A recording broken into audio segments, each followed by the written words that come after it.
You did it. Hi, everybody. Welcome to the special Sunday sermon. You made it. Most of you aren't here yet, but for the small number that are here at the beginning, I appreciate you. You people have your shit together. That's all I've got to say about you people. Oh, and a bunch of people just shut up. All right. Hi. Welcome. You've missed nothing. It's only begun. And I feel like that's appropriate not only for this broadcast, but for the planetary experience that we're just going into now. It's only really begun. People are like, it's all over. I'm like, no, yeah, it has begun. But I like to think that we're getting close to it's over for just the delusional part of where people are delusional about many things, about their egos running the show and about who's running the planet, all these things. Those things, maybe in the next couple of years, could be over. That would be nice. And then the real work begins, right? Yeah. You always have to get through the shadow, the really dark part first. The pain. There's always pain first. You got to get through the pain. Oh no. Oh shit. Oh fuck. That part has to happen first. And then when you're like, okay, all right, and you come to some deep realizations about things that need to shift or be dropped, or aspects of yourself that are not helping you, then you can go and you can change. So humanity is now just at that holy shit moment. I still feel like we're still not at the main bit yet. But anyway, it doesn't matter. It's all good. Thanks for being here. Um, let's do a little meditation first. I think uh, everybody's used to me doing meditations all the time, so we're gonna do a little meditation and just remove any energies that might be sticky, that might be attached, that are fucking with your field. You don't want that. You don't want that. So we'll do that first, and then we'll get into a show. We'll rant. You can ask questions. It's going to be fun, and then we have a special guest. That's going to be great. I'm using Restream to stream to a couple of channels that I haven't been using, and I just felt the call to do an old school Sunday sermon, just see how everyone's doing on the other channels, my main big channel, my spiritual, used to be called my dating channel, and then the old woke as fuck YouTube channel. Yeah. Okay. Mm-mm-mm-mm-mm. Okay, so everybody get a little comfy. Yeah. Get comfy. Take a breath. Nice to see you, SC87. What's up? What's up, Freedom Forum? Nice to see you. All the anonymous people. You can also type in where you're from so we know. What's up, Daniel? Nice to see you. Daniel, we're going to do a meditation now. And you're going to love me even more when you get into your body and out of the mind and into your heart. And you feel the love. And it's going to be even better. And you'll love me just 1% more. But I will fight for that 1%, Daniel. I will fight for that 1%. Okay.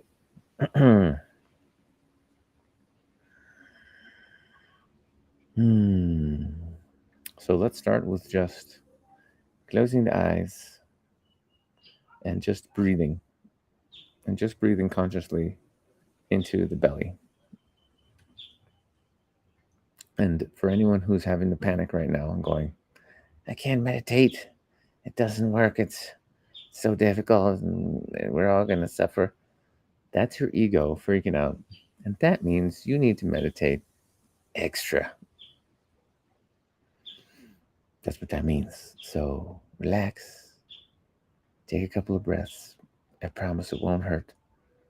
I think a lot of people have heard that before. It's not going to hurt. But really, meditation won't hurt.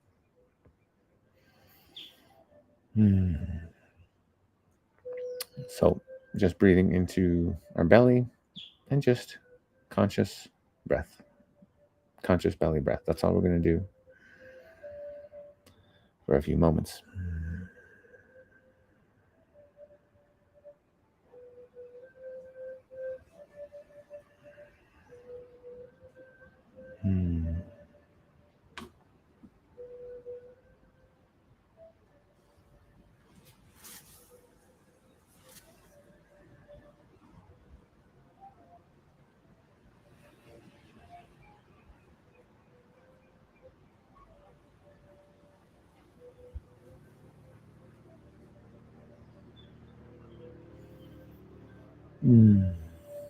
So for today, we'll keep it simple.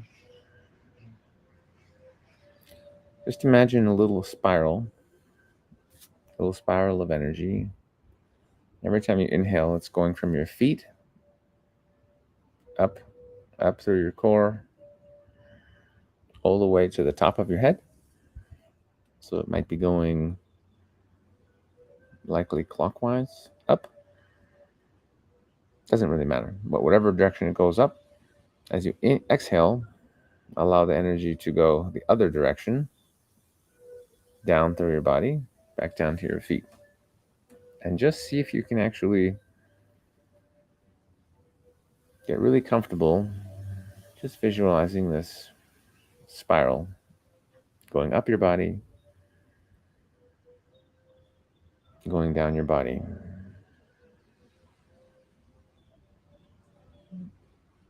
Very, very easy. Up from the feet to the top of the head, and then down back towards your feet.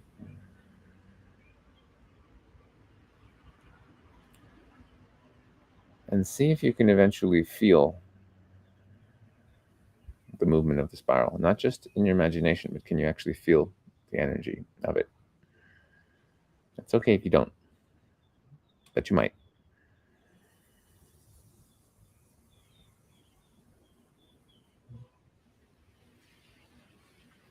And what we're going to do is every time we take an inhale, we're going to send the spiral a little bit up over your head. And every time you exhale, you're going to send the spiral a little bit below your feet into the earth.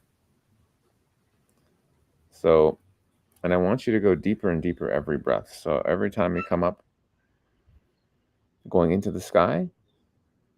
So the first time might be, a few centimeters above your head. Next time it might be a foot above your head.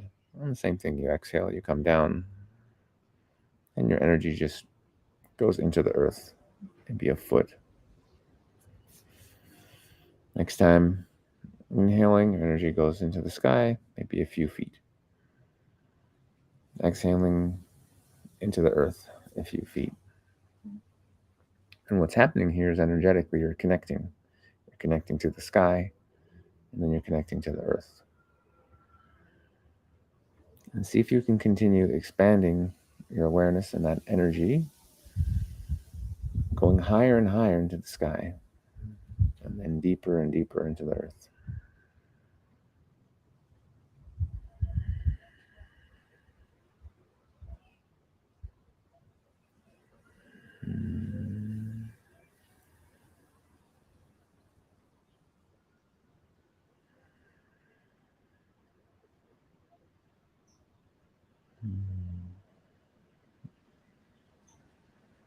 And then let's try and just focus on the earth for a few breaths.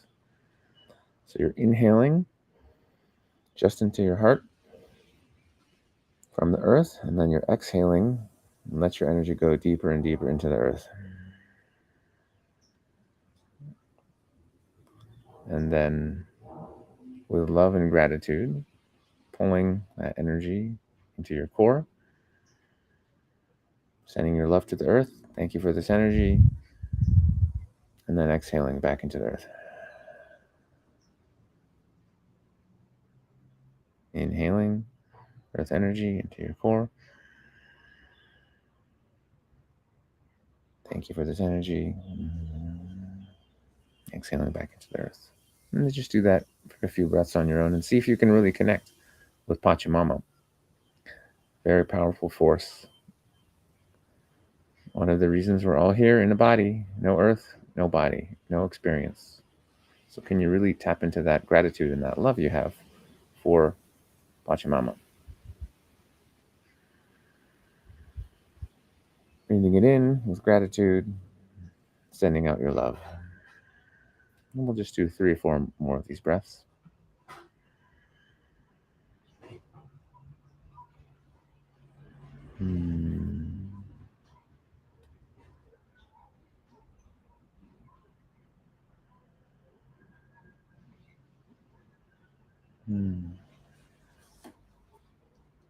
Remember, the more grateful you are, the more love you're going to feel. And the more love you feel, the more love you can send out, which means you're going to get more love back, which means you're going to feel more grateful, which means you're going to send out more love. And it's a circle.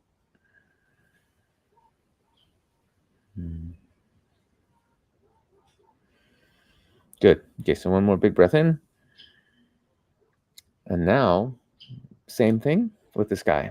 So can you exhale your love out into the sky, into the cosmos, right? And then can you inhale all that sky, all that cosmic energy? Can you inhale it in into your heart, into your soul, into your core? Can you feel that love? And then can you exhale out your love and gratitude back to the sky, into the cosmos? Can you actually connect with that cosmic energy? Hey, guess what? No cosmos, no existence, we would not be here. No cosmos, no space, no earth, no body. So can you connect? Can you be grateful? Breathing it in. Thank you for this energy. Sending the love out.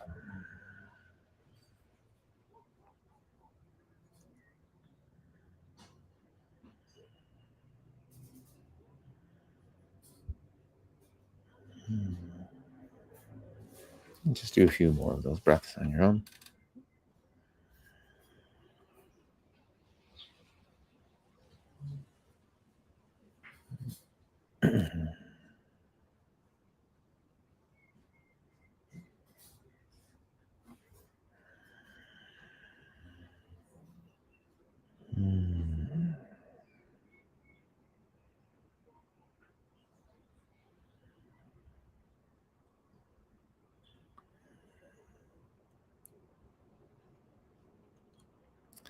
And then we'll add one more part.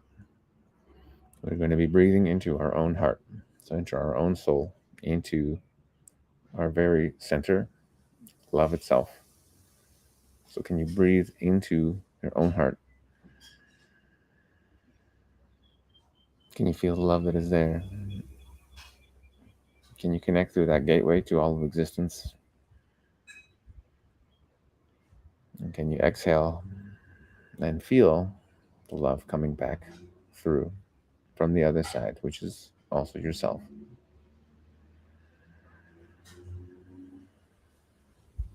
Breathing into your heart, feeling the love, sending the love there, and receiving the love.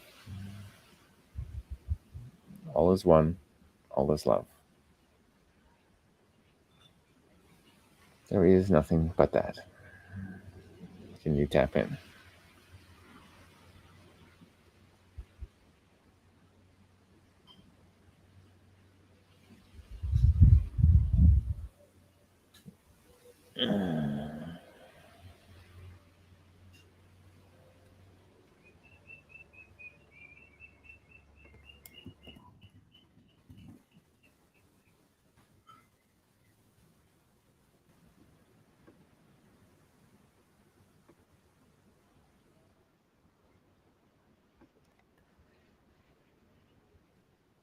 And then last couple of breaths, just sending out a big thank you to Pachamama, Cosmos, to your heart, to all of existence.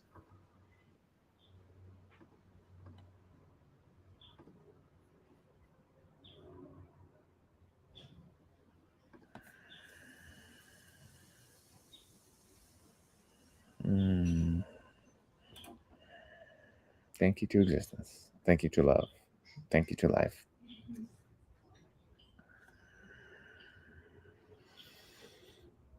Big breath in, exhaling, and see if you can just stay in this connected space. Even as we do the sermon and we chat and engage, can you stay present? Can you stay with your breath? Can you not allow the mind to come in and start running the show? You're in charge. Can you stay here?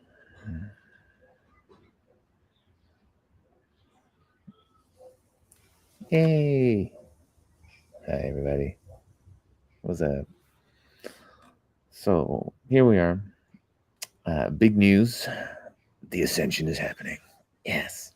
But before we get to that, apparently Restream has done updates, and now if I type something in a chat window here, it goes to all the places I'm streaming to. So that's wonderful. That used to be an issue before. You'd have to see, I could see what people are saying, but I'd have to go in the window in other places and type. But they fixed it now, so that's cool. So now I could just stream to everywhere and then just type in my window here. That's super cool. They fixed it. So beautiful souls. Yeah, I did these for, if you're new, for many years. I think I started doing live streams around, oh God, I don't even know, 2015 or something.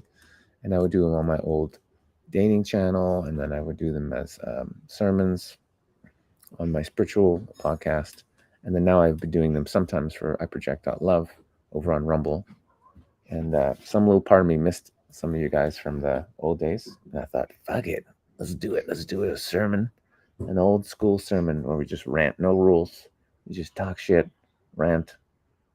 Sometimes I do stand up comedy bits. Sometimes people come on the show.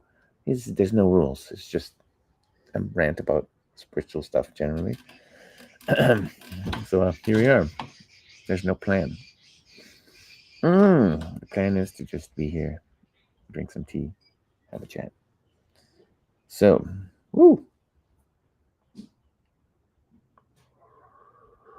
Mm. Mm-hmm. So, what do you guys feel like chatting about before my special guest comes on in about 15 minutes? That's funny. Freedom Form says I need to get down to 99,000 subscribers. Honestly, my old dating channel, I don't use it. It doesn't really. I mean, I leave that stuff up there so people can see it. Once in a while, I'll post something just to say hi to people. It's kind of what I'm doing now, just streaming to say hi to people. Because we had some good times. I miss all my bros on the old channel. But yeah, they don't really put my videos. Once they realized I was telling people not to get the shots and I was warning people about all that shit, they shadow banned me on there pretty good. I'll put up a video, I'll get a couple hundred views, but yeah. You gotta be a hardcore Sasha lover and you gotta find me. You gotta dig around and find me. Good to see you. I missed you guys. I did. I really did. So what do you guys want to talk about? Does anyone have any? Hey, what's up, Hong Kong? There are no taboo subjects on this stream because we're going to dating channel and spiritual channel. But if I answer a question about dating, it's going to be from a spiritual perspective. So we do have a question here. All right, I'll show the question to everybody. There we go. Boom! Look what the technology can do. I can show a question. So honk honk. I'm guessing from my old channel.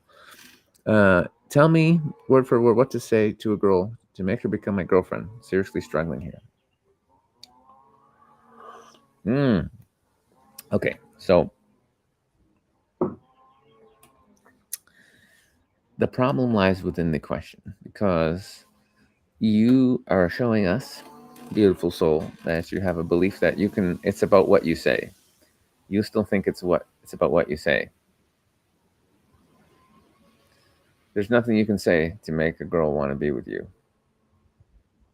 It is your vibration, your very being, that attracts a partner. It is your vibration, your very being, that attracts your circumstances in life, or your career, or your friends, or your level of health. Right? It's who you are on the deepest level, vibrationally, what you're putting out. But of course, what are you doing with your time? What's your day like? What are you passionate about? But all these things are there in your vibration anyway. um, so it's not a matter of what you say. As soon as you say, what do I need to say, you're telling me you're up in your head. Right? You're up in your head, you're thinking. You think you can think your way into getting what you want in life. You can't. There's no thinking yourself into getting what you want in life. And this is a huge problem. And this was one of the main problems when I was a dating coach for all the men. They're up in their heads. Okay, because the head says, what do I say? Or how much money am I supposed to have? Or what am I supposed to wear? But the heart, right? Your heart, your very soul, if you were to see a woman and go, wow, I feel something here and I really want to get to know this woman. First of all, you would never jump to, I want her to be my girlfriend, because if you truly love yourself and you truly respect yourself, you wouldn't be that quick to make someone your partner. Your soul's desire would be to get to know another soul first and see what connection was there before saying, okay, I want her to be mine. You know, that you wouldn't go straight to that. So that's showing a little bit of neediness, right? A little bit of neediness, and coming from the mind. So the priority needs to be getting out of the mind, coming into your heart, and coming into alignment with existence. Frankly, coming into alignment. When you're in alignment with your soul and your purpose, and you're doing what you love doing, and you're on your mission on planet Earth, you're just going to be happy. You're going to be in a state of joy, and you're going to be in the moment, and you're going to be in your heart. And when you see a woman and you go, damn, that part of you goes, damn, son, I got to get me like that. I got to get me some of that. Even though I'm joking, you know, but you see a woman you want to connect with, your soul would be like, let's go and see what's happening here. And you wouldn't want her to be your girlfriend. You just want to go over and have a chat.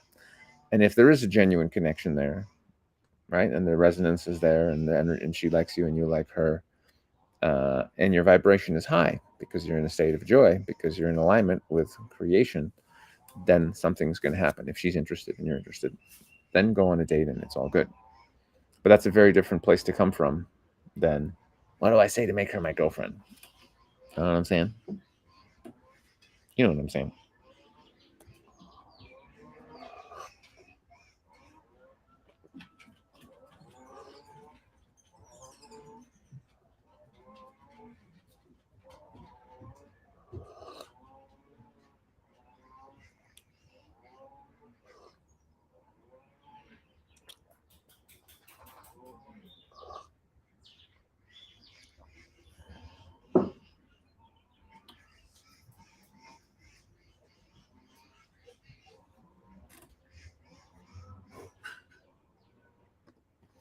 Nice comment here from a friend. You're welcome, Daniel. I'm glad you liked the Direct Dating Summit. That was a good time. 2010. That was a good time.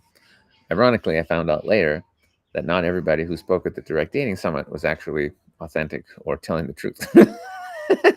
Some people were using being direct as a marketing tool, but actually they were not honest as a person. I found that out later, but there was enough good information there to help people, and that was the point. People have to use their discernment, as to what to listen to in terms of advice. You always have to have your discernment, right?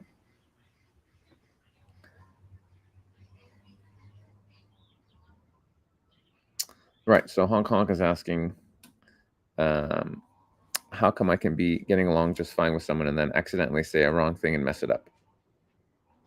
If it's not about words, then it shouldn't happen. Yeah. But the words are just a representation of what you have going on inside, right? So if you have turmoil inside, if you really want something from someone, like a woman you're on a date with and you're needy and you're like, you know what I mean? Um, if you're not comfortable in yourself, that's why you would say something that might be perceived as the wrong thing. It's still coming from you're not at peace, you don't know who you are, you're not really living your life's purpose.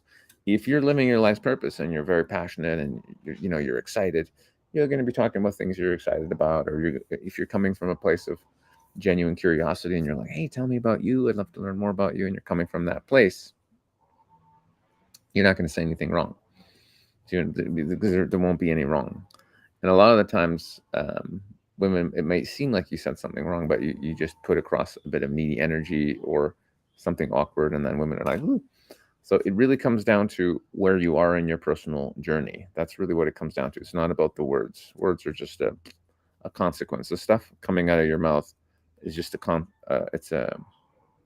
it's just secondary to your vibration. It's a consequence of your vibration. And where you are in your healing journey and your understanding of spiritual law and how things work and all these things.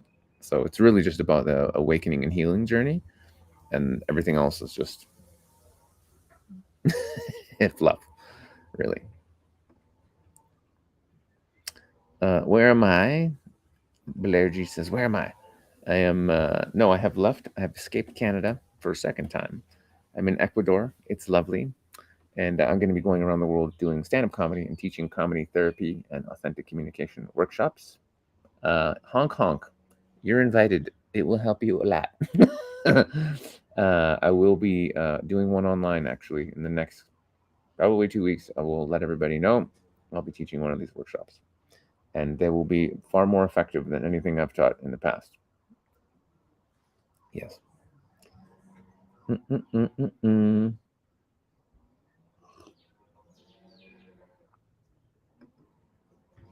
Hmm. It's a nice question. Oops. Here we go. Can I talk about the importance of getting a college education? Yeah, so you should never do anything because people think you should do it, because most people are idiots. Uh, okay, that's me being slightly mean, but it's, again, every joke has a little bit of truth. Most people are brainwashed sheeple, and I love them. I don't want to be mean to the sheeple. I want to love them. They're me. We're all one. But a lot of aspects of me, us, are completely asleep and zombies. And to take advice from zombies and brainwash people only makes you a fool. The entire educational system is only really created to make you a slave and follow orders. It's based on the Prussian model, which is to create soldiers. So you memorize things and you learn order. You learn how to follow orders. That's it. So it's actually made to disempower you from being an individual and thinking critically and thinking for yourself and following your heart and doing what you're here to do.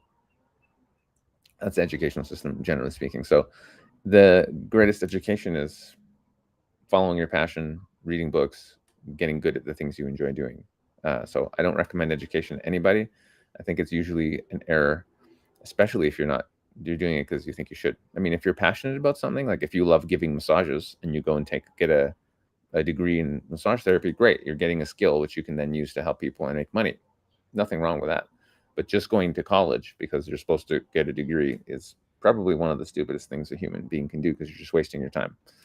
It's actually self-sabotage, because the more time you spend doing something that's out of alignment with your soul, you're actually separating yourself as a 3D human being. You're actually separating yourself from your soul. And the more the chasm is between you and your soul, the more work has to be done and the more healing has to be done to unify yourself with your soul. And so you're actually creating damage to yourself. You're actually hurting yourself. And there are people, you might see them walking around the streets. Some of them wear little masks, and some of them have little tattoos that say Pfizer on them, little bandages that say Pfizer. They've gone so far out of alignment with their soul, they may never be able to come back. They're disconnected. You talk to them, and there's nothing there in their eyes. They're gone. They're checked out. And so what happens when you get really disconnected from your soul is the soul kind of loses interest in the physical body in the third dimension, and it disconnects completely, and you basically you don't have a soul. You basically die. That's when the soul leaves the body, and your incarnation is finished, and then you have to reincarnate or go to your next wherever you're going.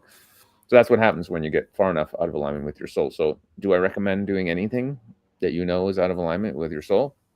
No, I do not. Hope that makes sense.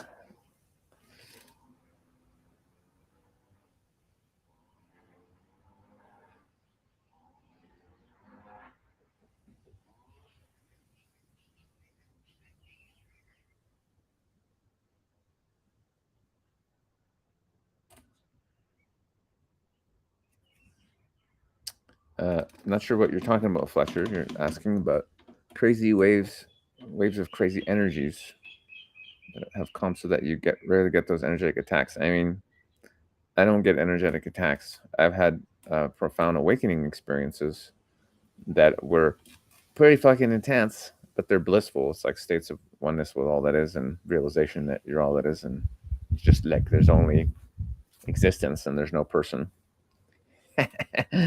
So those are fun, but yeah, those are great. But I don't know what you're talking about, because that's not an attack. That's just self-realization. So. Mm-hmm. Yes, John. Yes, Mr. John. Yeah, the learning is like humans learn because that's we naturally learn. Like we're a consciousness. There's no limit on our learning potential. The idea even that you have to send somebody to a place to sit to learn is quite comical. Like it's ridiculous. All right, you're going to be learning from 9 a.m. to 5 p.m. You'll be learning these things. It's like, dude, if you're a consciousness and you're in a body, you're learning all the time. The question is, what are you learning and who's forcing you to learn it? Are you learning it because of your own will and your desire, or from a soul level, or because you want to make money or be successful or have people think you're fitting into society or whatever bullshit? The brainwashing runs deep. Anyone who's been following me for a long time, yeah, pretty much knows everything I'm going to say about that. Probably about anything, to be honest. I'm pretty consistent in my views around many topics. Mm-hmm. Mm-hmm. Okay. Da-da-da. Mm-mm-mm. Mm. So, what do you reckon? Mm-hmm. Over here? It's not windy. I think we're good outside. Yeah. All right, beautiful souls. I'm going to move over there, and then we can hang out with my special guest. It's going to be nice. So, everybody go and just take a couple deep breaths as I set up over there. I'll just be a second. Woo! Watch the sliding move. Watch the sliding move. Woo! I'll show you guys the view on the way over there. I'm going to show them the view. It's a great view. Some of you will recognize the view because it's not my first time being where I am. Hopefully it's not too bright. There we go. Look at that. Mountains and nature and shit. Look at that. It's crazy. It's crazy beautiful. Yeah. Look at the size of this cactus. I mean, this is ridiculous. I'm in Ecuador, by the way. Look at that. Look at the cactus. It is crazy. Look at that. Don't fall backwards into the cactus. That's going to be awkward for everybody. All right. Yeah, it's actually not too sunny, so you can actually see the mountains and everything. It's pretty cool. So yeah, I think if we're generally speaking, if we go probably over here. Really? I would think so. I mean, it's nicer for the. I mean, okay. The light's coming from there. Yeah, so. Yeah, that's what I was thinking. Yeah, you would like a chair. I would like a chair. Yeah. And but don't come in. I'm going to intro you before they see your face. Mm-hmm. Yeah. They can hear your voice, and the old school followers they'll already know. They'll know. They'll be like, it's her. Okay, there we go. That's nice. That's good. I get something on my. I'm gonna like this.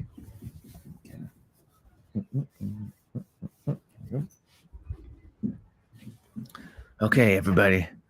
I have a special treat for you guys. I don't know why, but I had an intuition that some of you on my old school channels needed to hear from me, and also my friend over here. So, well, how do you do an introduction? Oh my God, she's one of my best friends. I love her. She's spoken at many events I've put together. Um, she's on the tantric path of self-realization.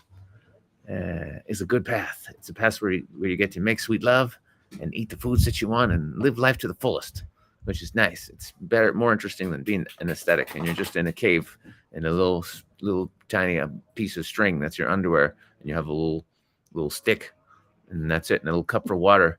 That's all you get because you think God wants you to suffer. She doesn't believe that. She's never going to be in a cave with a little stick. So it's my great friend and tantrika, Becca Tzigani. Everybody, come on in, grab a seat, say hello to everybody. Hi, guys. How many infinite men are here? How many of you do I know from the olden days? Yes, let's see what the people say. Let's scroll down. I mean, it's Becca. Yeah, see, this guy knew you before you came in. He's like, Becca? Yes, I see 87. He knows you. Yeah, because I loved my time with Infinite Men. I love working with men. Because I said something really controversial at a conference I was at once. Where I said that, yeah, it was great that, the goddess worship or goddess awareness and women are waking up, but really who's gotten the roughest end of the stick in the dominator system is the men. Women were like, what? We've suffered. It's like, yes, we all have suffered in the dominator system. Absolutely. Is it that you're have a nicer tan than me? Because like you got the wall behind you and you look really nice, and I look all white and pasty. Yes, I do have a better. No, I have a better tan. Oh man, I just got back from Mexico. Plus, we live here on the equator, so. Oh, in fact, you're gonna put your little flower in her hair. She likes the flowers in her hair. So we had one gentleman. He asked a question. He said, "What does he have to say to a woman to make her his girlfriend?" And you know what I said? I said it's not about what you say; it's about your vibration and your intention, and you got shit together, and are you happy and smiley, and if there's a connection there, and if you're a wonderful, happy being, and you're living your purpose, it doesn't matter what you say; it's gonna happen. That's so. Right. So just the question was like, if you still think it's like coming from here, then you're in the wrong place. Becca definitely speaks Spanish. Sí. That's all my Spanish. No, it's not. Apparently he saw you on Jeff Berber. Yeah, I gave Jeff got a good download of my tantric perspective and how tantra is a path of liberation. But in regards the question with what do you say, of course where Sasha's been coming from for all these years is find out who you are and be your authentic self. I mean, myself, whomever I'm meeting, I would like to meet somebody that essentially knows who they are, because then they'll have the wherewithal to stand in front of me, because I know who I am, mostly, and then we can have an authentic conversation. That's the missing piece, right? You can't have an authentic conversation if you don't know who you are, what you stand for, what you're doing on the planet. So this is, you know what I mean? Like, and so that was the problem in the old days. If we go back, whatever it is, 12, 15 years or whatever, I'm running around the streets flirting with women. I only wanted one thing, getting that wiener into that vagina. And I didn't really know who I was. And so how can you have an authentic connection? And so I couldn't understand why women were running. So many women, I could tell they were physically maybe attracted, or they talked to me a little bit. It seems like they liked me, but it would go nowhere. And the reason it would go nowhere, or whatever, I'd get a number and they wouldn't call me back, is because there wasn't an authentic connection. For me, I'm thinking, oh, there's enough of a connection. She's attractive. I'm attractive. What's the problem? How could there? I mean, I'm a man. You're a woman. I came up to you. You told me you're single. You said, what's the problem? We should be doing it. You should be doing it. Let's go. I'll get you a smoothie, and then we should go and make sweet love. But it wasn't an authentic connection. And the thing I Because like, I couldn't connect authentically because I hadn't connected with myself yet. So how am I going to connect with a woman? but you got on the right path with your day game, because you were saying to men, so if you want to go to a bar and get drunk and meet someone else who's at a bar getting drunk, basically projecting, each one projecting some whatever you think the other person wants, or whatever, a confused projection, you're going to end up in bed with somebody and the next morning look over and go, Yeah. Like a "Who are cockroach. you?" Like a big cockroach is in your bed. So really the self-knowledge path, to whatever degree you're on it. So when you walk up to a woman, whatever is authentic within you at that moment with wherever you're at, that's what you approach with. And it could be, it's not a line. Like whatever is authentic, it's like, wow, I noticed you, and even though you were wearing a mask, no, and I thought you were going to rob a bank. No, like even even behind your glasses, I was looking at your eyes, and I'm just curious to know who you are, or whatever it is in the moment. Mm. That's respectful. Mm-hmm. But it's just, again, it's hard to be in that moment, because when you, again, don't know who you are, and you can't really speak with any great passion about any topic, because you don't know you don't know any topics. You're literally just been in a cage going to school and learning, and you're just very limited in all of it. You don't have that depth. And so the only thing you're thinking of, like, how do I get this woman to sleep with me? It's very difficult to have a conversation. And because you're nervous and you're kind of weird, and she can sense that you don't really know who you are. And so it's very difficult to actually be present, even just to be present. Mhm. Like, you have to have done a certain amount of self-work just to be able to be really present, just to look at someone and be authentically curious and say, hey, I saw that you were gorgeous, but I just curious, like, if you're not curious about yourself, how can you be really curious about someone else? And notice things. Notice the important That's things. juicy. I'm going to write that down. That's a good one. If you haven't been authentically curious with you, where you've gone deep within yourself and gotten to know yourself, how can you do it with another? Mm-hmm. And so that's the missing part, and that's what was always missing in that whole industry, is like, people are what to say or how to dress or how to behave to try and impress someone, but it's all fake. It's all external. It's all not the real. The real is, have you done the self work? Have you gotten to know yourself? Do you love yourself? And are you living your purpose in life? Are you genuinely excited about life? That's it. Yes. The rest is just fluff. So I generally don't do small talk. And people by now around me know that when they ask me, how are you? It's like, well, actually, I have this pain in my foot right now. And they're going to get like this story. I try not to make it too long. But a question. So I like to cut to the chase in conversations, hi, good afternoon, how are you? Blah, blah, blah. Or I usually avoid how are you, but I'll ask, so how do you like to spend your free time? Because I'm not really interested in their job. I mean, maybe later, like if they're an arms dealer, I guess I'd like to know that, or child trafficker. But I want to know, like, what makes their heart sing? And I even may ask that question. So what makes your heart sing? And it's such a fluffy girl question. You never see men.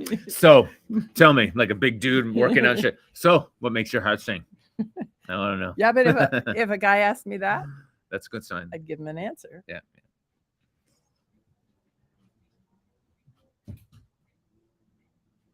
What if she doesn't know who she is either? Do you want to be with her?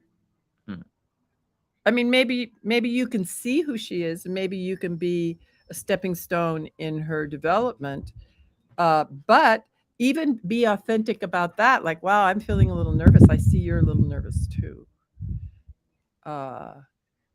So as the conversation goes, like, hey, I just want us both to be comfortable. So I see you're nervous. What would make you feel more comfortable? How about if you tell me about your dream vacation or whatever?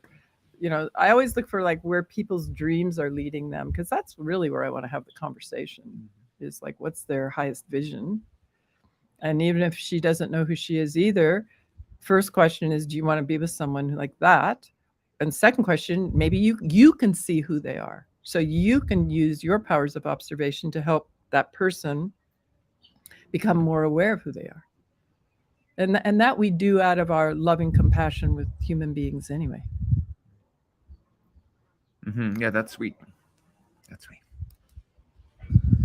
Yep, but it all comes down to that. It all comes down to that. The self knowledge. Seven Sun says, I just smash my grocery cart into theirs and fall down and tell them they broke my arm. It works. And that's I see somebody's probably making reference to my social freedom. I was going to say, wonder where we got that idea. Yeah. Yeah, that was always a lot of fun. Just doing silly stuff. Just trip. Woo! Oopsie. It's funny. Oops, wait. Hang on. Oh, I guess we're going down the sex rabbit hole. Good. Question like for Becca. With the self-work done, is it possible to give a woman a vaginal orgasms? Of course. Of course. I mean, actually, that's probably one of the things you can do even if you haven't done the self-work. That's right. But it's harder to get to that vagina if you haven't done the work.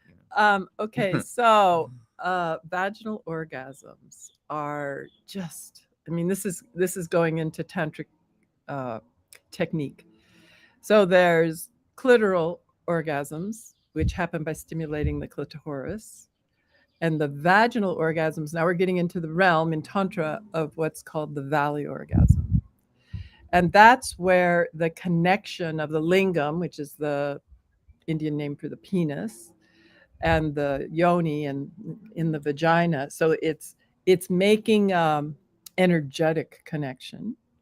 Even people that don't make an energetic connection, the point is, if you're deep with your lingam inside a woman's vagina, you're going to hit the G spot, which now we're looking at energetically the base of the root chakra. And so energetically, this is like electric, right? It's like, woo, the two energy fields that we have, man and woman.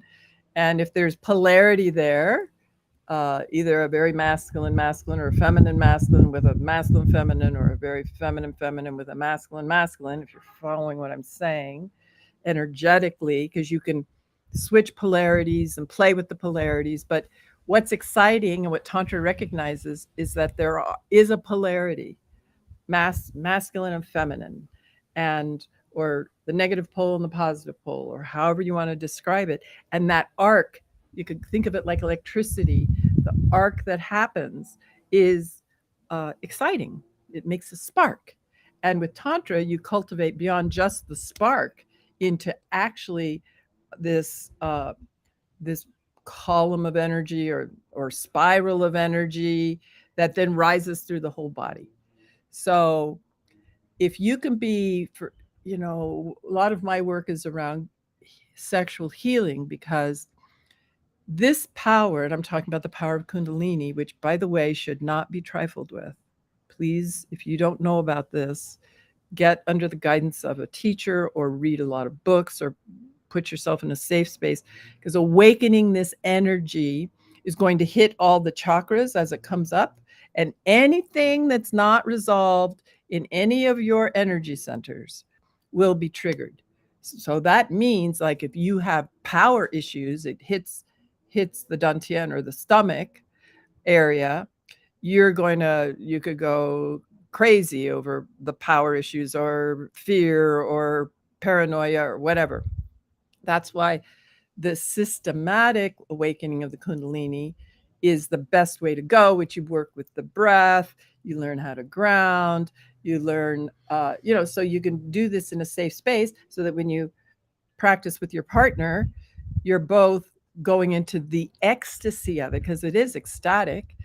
And people that have awakened their Kundalini in a willy-nilly way can end up in a psych ward. Because if you go to a doctor saying, I'm having visions, I'm having hot and cold flashes, because imagine awakening of the Kundalini energy, which, is coursing through your body, the doctor's going to go, oh, you're nuts.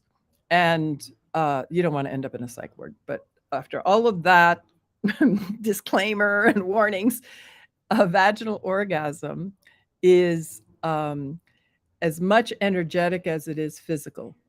And the woman has to be obviously open energetically.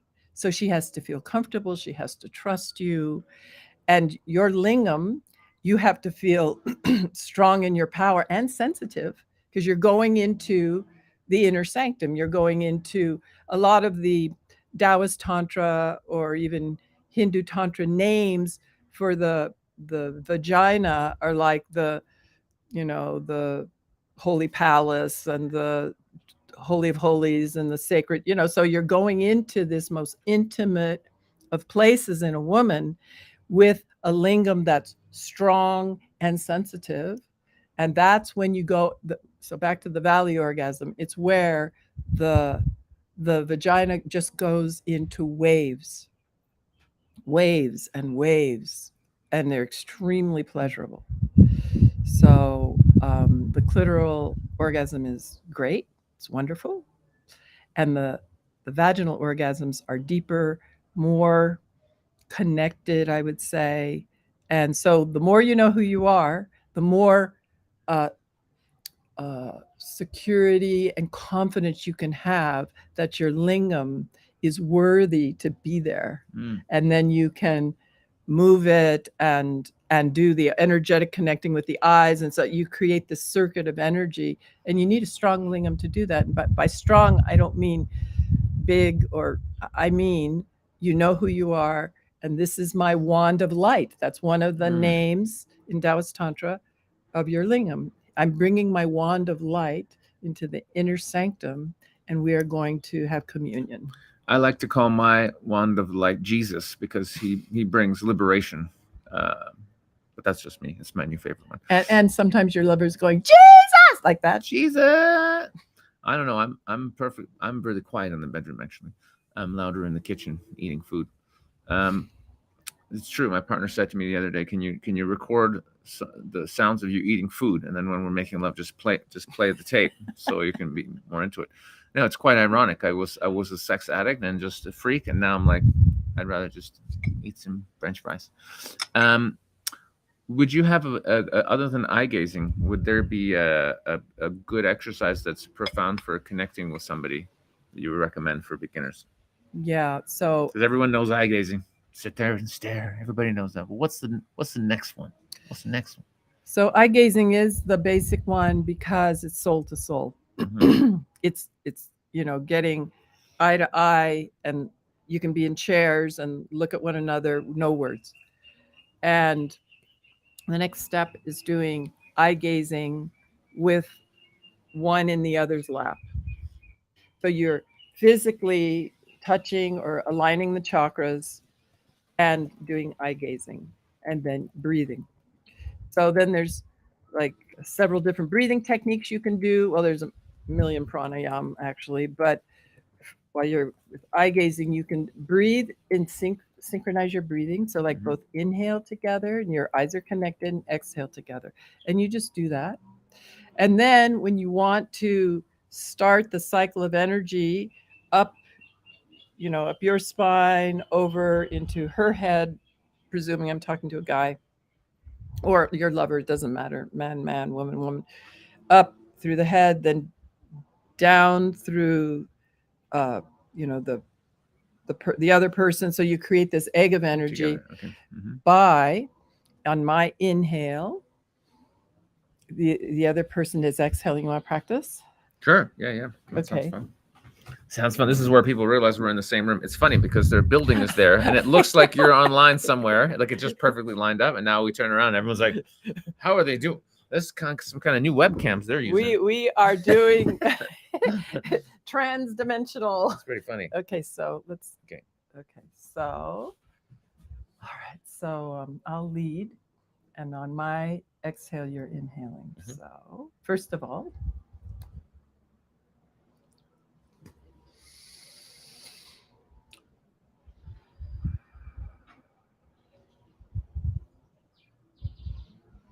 I need to see your exhale.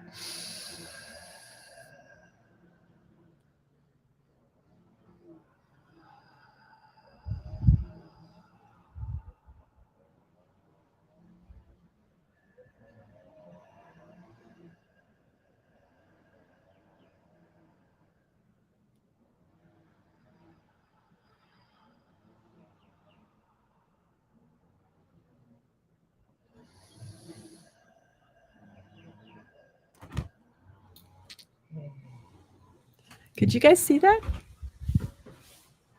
Mm. Did you feel how our energy began to harmonize just in that Yeah, short? even in a short period. Yeah, Yeah. it's interesting. So And you were saying when you're doing that, also to be you can then visualize energy coming up, you and going down the other person, and so what? And that person's doing the same thing. So you end up with this kind of like, mhm. how do I want to say? It's hard to like this. Yeah. Mhm. Another one we did on a friend's workshop is you just sit back to back, and then you just imagine like your spines are one energetic cord, and you're inhaling up and then down, and it was really it was really nice. And we just kind of all came into sync, and then we all noticed that we were so much more connected and blissed out that we didn't want to stop. We didn't want to separate. It was really sweet. Yeah. Yes, that's interesting. One guy wrote, "You noticed most people cannot handle eye contact." It's true because it's again when you're not comfortable with yourself, you're not comfortable in the presence of others. Also, I've noticed people that have entities and energetic attachments and stuff, the the demons and entities and stuff, they're really uncomfortable connecting with souls. So people avoid eye contact a lot. People run away from me when they realize that I remove entities off people. People make all kinds of excuses and leave the room, and it's really interesting to watch. It's kind of funny. Exactly. The eyes are the windows to the soul. To the soul. So here's an interesting. So because we could talk about this stuff forever, but I thought we could at least dip into a really juicy chat about, because there's a direct link to like what people are going through as individuals in their own awakening, which is happening, and this has always been going on. Everyone's been responsible for their own awakening journey and their healing and etc. But now it's like the whole planet, like everyone on a planetary level is being forced into awakening, right? And usually, like again, as individuals, you'll wait for something bad to happen. Someone leaves you, or you lose your job, some catalyst, and then you go, oh well, maybe it's me, and then you go within, and then you work something out. So now it's kind of happening on a global scale. So it's an interesting question. What do you see as sort of what do you think is the correlation between like our personal work and like our personal shadow and overcoming that, and then the global shadow that's now being exposed, and what we're all going into kind of as humanity? And what would you say to people who are seeing that global collective awakening happening, and how to navigate it? Because it's really crazy, because it's almost like we're in two separate. There's multiple realities now. There's people who have been doing the work and they understand, that the old ways are collapsing, and there's people who are completely still in it and still in denial that something is happening, and they think they can just keep making lots of money and don't worry about anything. And how do you see this playing out over the next couple of years? Well, it's intense, right? Everybody, it's fucking intense. From my perspective, and actually my recollection, because I remember past lives, this is the time for a dimensional shift for the planet. So everyone who's been on Earth before is like, oh man, I made a whole shit ton of karma there, which is going to drag me down or have me do the next 26,000 or 52,000 year cycle. So I better get back on that planet, get into my human form and resolve that karma, or else I get to go do it all over again, which is, there's no right or wrong. It's just like, how do you want to spend your existence? Like, oh yeah, let me go back to that suffering planet. For a tantrika, it's like, so with that awareness, everyone that I'm meeting, I believe, made a choice. Like, yes, I want to be there for, let's like, this is like the crescendo of the movie, or the knockout punch in the fight, or what. It's like the most exciting time to be on Earth. So I believe all souls are here. And frankly, it's been a bit of I mean, all souls that have been on Earth, or most of them, are here for this transition. And it's been a bit of a, I guess, personal disappointment that more people haven't woken up. It's like, really? You like the suffering school? Shit, I'm sorry, but it's your choice. However, those of us who do recognize this time as this opportunity, and we have a personal stake, a personal soul stake at how I want to spend my future existences. I don't want to keep stumbling around in the dark, blind, not knowing that I'm a soul. And I want to, I have this tantric perspective. It's like, well, wait, 3D, even though it's very difficult and a slog, has these wonderful pleasures. Like there's mangoes and there's chocolate and there's sex and there's beautiful art and symphonies of music, and there's all these sensorial pleasures. Now, I'm not poo-pooing at all the aesthetic or the Buddhists or anyone that say these are sense objects. If you attach to them, you're into suffering. I get it, because they're transitory.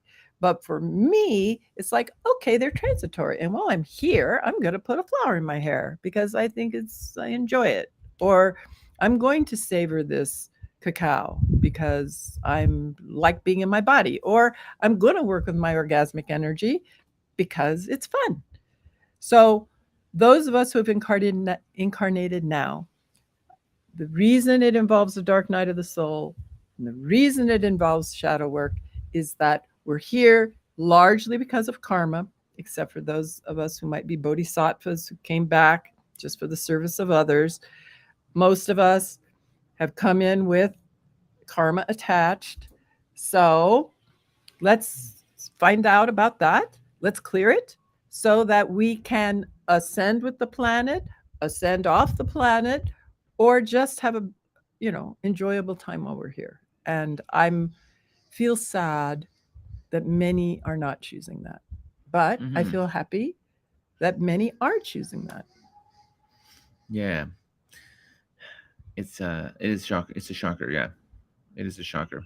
But it just shows how good a job they've done separating people from themselves and their souls and who they really are. But it's only temporary. It's only within this dream, right? And this is a deep spiritual truth.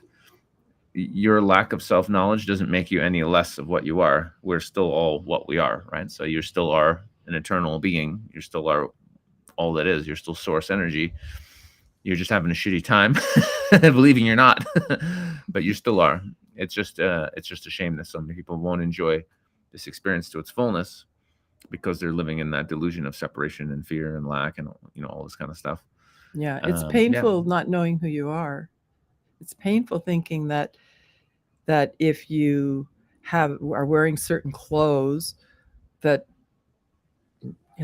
that's going to define who you are. Or if you all the trends and all the but we're here. I also see it as a game that we like. Yeah, I like that illusion game because you come in through the veil of forgetting. You have amnesia, and the game is, will you remember in time before you lose your life? Because while we're not remembering, we're creating karma. And since those waves of whatever action go out into the universe, there has to be a kind of balancing act, or every action has a reaction. So the karmic pull is strong. And if we can clear it while we're here, because we are free beings, but while we're in the game, we are creators. And so we can create like dense suffering karma, which is going to have to be answered for by ourselves. It's not a judgment thing. It's just like, if we are, it's all you, there's no one else here. Right. It's just like, if you are creating that, then you're experiencing that. So we have a choice. It's all about free will. We're in a free will universe here, which is what makes this game so exciting. My view. Yeah, that's another big rabbit hole. Free will versus what our souls have, what we've planned for ourselves to come, and but that's also free will because our soul's picking it. It seems we're in the person and something's happening, you're like, why is this happening? Because it's for your soul's evolution. Mm-hmm. But yeah, it's a big one. We're all gods with amnesia in this reality. Yeah, that's basically right. Mm-mm-mm. Yeah, this is a good comment too. I see people in touch with their spirituality. Less Less in people. touch. Yeah. As Less opposed to when I people. was younger, I feel due to technology entertainment being so immersive, creating bigger layer between us and our mortality. Yeah. And us and our reality. Mm-hmm. It's being the virtual reality is being overlaid onto this reality. So we're like we're reality two, how do I want to say it? Reality's Levels, twice removed. Yeah. So and I see lots of people lost, really lost, which the thing is, and this is the crime of it, I mean, not crime, it's just what's happening, but when we don't know who we are and we abdicate the space that we're taking, either as soul or as human body, there's other beings that are predatory, that are like, oh, look, an empty parking space, I'm going to go right there. And so they usurp our abilities to direct our own destiny. And our, well, what can I say? If we give it up, but the thing is, who we're giving it up to now is AI. And AI has a different consciousness than human consciousness. I mean, all is part of creation. AI, however, is completely mind. And frankly, I love the human because we have mind, heart, and body. It's a and spirit. So for me, it's a most delicious, like, wow, we really get to play in all these planes. And if we surrender, right now, many people have surrendered their bodies to AI. Well, how do you mean? Because most people still don't have the implants or any of that stuff. So do you mean just that they're on a computer all the time, or they're texting all the time? No. I mean, many people have received nanobots in their bodies. Oh yeah, with the thing that we're not supposed to talk about. Which doesn't mean you can't be removed, but if you've got them, then you're in an area of 5G. It just depends on who's running those controls. Mm-hmm. It's, wow, what a test for humanity. Yeah, it's an interesting one. I was also surprised how many people failed that one. I was like, but we're gonna talk about that in the podcast we're gonna be recording shortly, and we're gonna go deep into all those topics. Yeah, that's gonna be a juicy one. Exactly. Yeah. Communing with, there's a comment here about communing with nature, because nature puts us back in the natural order of things. And since we live in, you could say, man laws, and human-made reality, by predators and manipulators, when we go back, or when we are in nature, like I'm looking out at this beautiful view of nature and know that we're part of it, then we flow in natural rhythms and we understand natural law, which for me is much more pleasurable than the hell realms being created on this earth. Yeah, it's pretty bad. Yeah, people are really used to really believing that whatever they want is going to get them happiness, and that happiness is an external thing, right? It's something out there in the world, and it's such a deep program. But there's no happiness out there. There's nothing out there that can get you happiness, because you are happiness. It's our very nature is joy, is peace, is love. So to be able to get still enough and let the mind, like, just to get out of our mind, even for a minute, to just experience the bliss of existence, just pure existence, that's a hell of a thing. That's a hell of a thing. And so that thing about getting out of our minds, I mean, our mental capacity is wonderful. It's a guide. I'm a student. I'm a scholar. So I love knowledge. However, why do we keep saying get out of our mind? And because of everything you just said. But then look at what AI is. AI is just mind. Mm-hmm.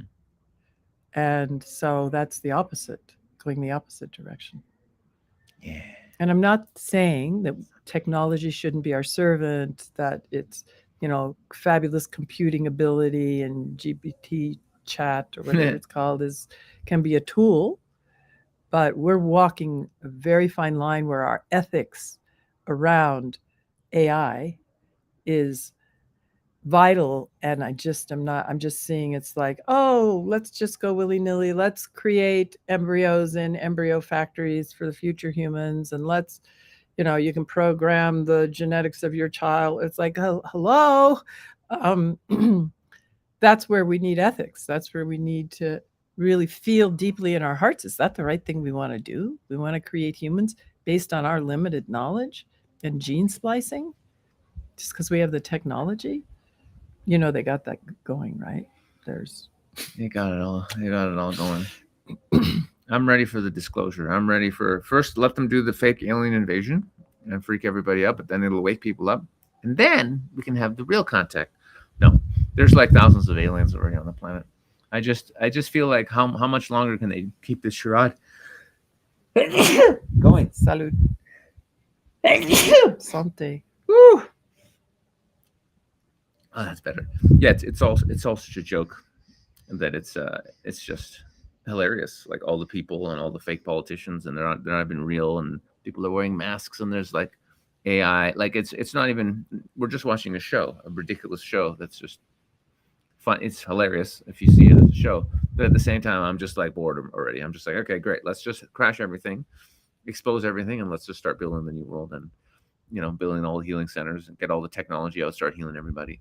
I'm ready for that phase. Yeah. I mean, Yeah. human beings, we're so creative. And, this is paradise. Yeah. If we so choose.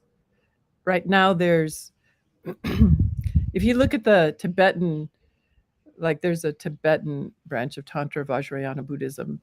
If you look at the way the Tibetans describe the different hell realms, I mean, they're on Earth right now. And why do we want to be in hell realms? That doesn't sound like fun at all. But they do serve to wake us up. So yeah, there is a point to all this. We wouldn't come down here if there was no point, right? So it is great, and I can tell you from some personal experiences, there's no greater joy than waking up out of the dream. Like when you have a really big spiritual awakening to truth, and you realize your true nature, and that this is a dream. It's like waking up out of a nightmare. It really is, and it's not the truth. It's just it might as well just be a video game or a VR world or whatever. It's not the real you. It's not the real world. The only thing that's real here is consciousness. But everything you see, all this stuff here, it's just an experience for us. And yeah, it's the craziest thing ever. Waking up out of, like, how you've had intense dreams and they're so real, and you wake up and you're like, holy fuck. Multiply that by like 10,000, and that's that's self-realization in this realm. It's fucking crazy. And once after that, there's nothing to really worry about, because you're eternal and you're the one that's creating all this. So there's a lot less suffering. But yeah, that's definitely the submission. You have your soul and your purpose and all things you want to do, but for all beings to actually remember that it's a dream, that's the big one. It's a really big one. Remember, all the tools are in the present moment and in our hearts, right? The more we go into the love, the more we get out of our head. That's where all the tools are. It's all in the moment, in our hearts, not out there, not keeping your mind occupied. It's can you be still and just really be in the moment and be in your heart and breathe? That's where the wisdom is. That's where the truth is. So keep bringing it back to the now. All now, all the time. Yeah. But yeah, it is wacky out there. Well, this was nice. Just hanging out like the old days. Hanging out a little bit. So I brought the high quality mics. So we're gonna do a podcast where we're gonna go deep into all that craziness of the last few years. We're gonna say things that you can't say on YouTube. And so yeah, if you're not on the email list on iproject.love, be on there. And then as soon as the podcast is up, I'll email everybody. And yeah, it was nice to see all you old schoolers, Fletcher, SC87. I missed you guys. If you haven't said anything, do say hi. Let us know what city you're in. Yeah, say hello if you haven't said hello. But great to see some of you old schoolers. Anthony Blad. Yeah. Yep. Beautiful souls everywhere. Yeah. Wee. Oops. Where are the old podcasts? Which podcasts? If you go to my old spiritual ones, if you go to on YouTube and just type woke.as, because it was the Woke as Fuck podcast, they're mainly up there. I think they censored a couple, but those ones are on an Odyssey channel, which you can find if you dig around. But at some point they're like, "You're talking about love and consciousness. Can't talk about that." And when I started warning people about certain things, they didn't like that. Oh, that's funny. Hi, I drank pee with you in a virtual hangout back in the day. Nice. That's a remedy thousands of years old in the Ayurvedic tradition. Yeah, it's great. There was a guy recently making a video where he's like, "Whatever you do, don't inject your urine into your muscles, because if you inject anything into your body sees it as an invader, and eventually it'll start rejecting." And I'm like, okay, but he thought urine therapy was bad because you're not supposed to inject it into your mouth. I'm like, who's talking about inject? Like, who's even doing that? You drink it, morning urine, not the first 2 seconds because there might be some bacteria or whatever, and then just drink the midstream, not the last couple seconds. And that's it. And it was just so. It's from your own body. The original book that promoted that was called Your Own Perfect Medicine. Mm-hmm. Classic. Yeah, classic book. Humboldt. And Holland. Yeah, nice. So yeah, guys. So sending you all lots of love, and that's it. Where do people find you if they want to stalk you? Yes, I am at Venus, like the goddess, and herlover.com. Right now, my audio book and ebook are free off the website. So hurry up and go over there because I'm about to change that. Mm-hmm. And those of you who followed me, I don't think my Anarchapulco speeches are up online. Anyway, if you go to venusandherlover.com, I put up, you can see the erotic art and my blog and videos, which I notice I haven't tended to the website lately, but like more and more the old videos are gone because of censorship. I think they're really like taken down. Where were they hosted? Well, YouTube. Yeah, YouTube is no good. Open a Rumble account. I generally stream to Rumble. And because they kept shutting down videos on YouTube, but because if you don't post for a while and you don't get any strikes, you can live stream again. So I'm like, okay, I'm okay now. Let's do it today just for fun. But generally Rumble is fine. So just start uploading things to there. Mm-hmm. Yeah, or any of the decentralized ones. Odyssey is fine, and there's lots of places. But yeah, YouTube, everyone abandoned it. It's over. Hopefully the white hats will take over YouTube, and then we could all use it again. That would be nice. But we're still waiting for that one. Still waiting for that one. Twitter, it happened to Twitter. Yeah, well, kind of. Really? Yeah, I don't know.